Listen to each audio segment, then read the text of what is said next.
তোমরা তো সকলেই জানো বেলঘরিয়ায় আমাদের 3টে শাড়ির দোকান রয়েছে, আর বড়নগরেও কিন্তু একটা শাড়ির দোকান ওপেন করা হয়েছে রথের দিনকে। তো সেটাই ছিল রথের দিনকে উদ্বোধনের দিন, আর ভীষণ সুন্দর করে সাজানো হয়েছে দোকানটা।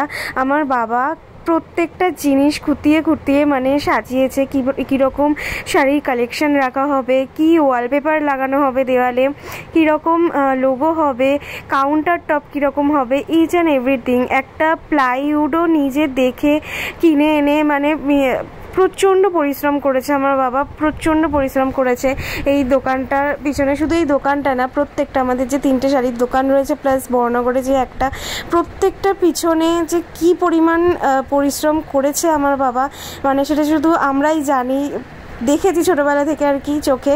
তো তোমরা প্রে করো আমি যেন আমার বাবার এই মানটা রাখতে পারি, আমি যেন পারি।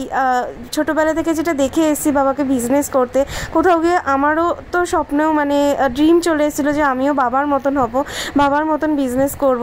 তো আমার মাকে দেখো সেদিনকে কি সুন্দর লাগছে। তো তোমরা সবাই আমাকে আশীর্বাদ করো আমি যেন বাবার মতন হতে পারি, আমি যেন সেই মানুষটার মতন হতে পারি।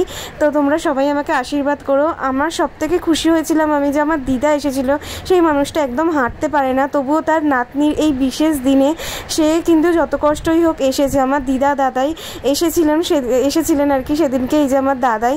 ভীষণ খুশি হয়েছি আমি এটাই। আর তোমরা সবাই যারা এসেছিলেন সবাইকে আমার তরফ থেকে অনেক অনেক ধন্যবাদ।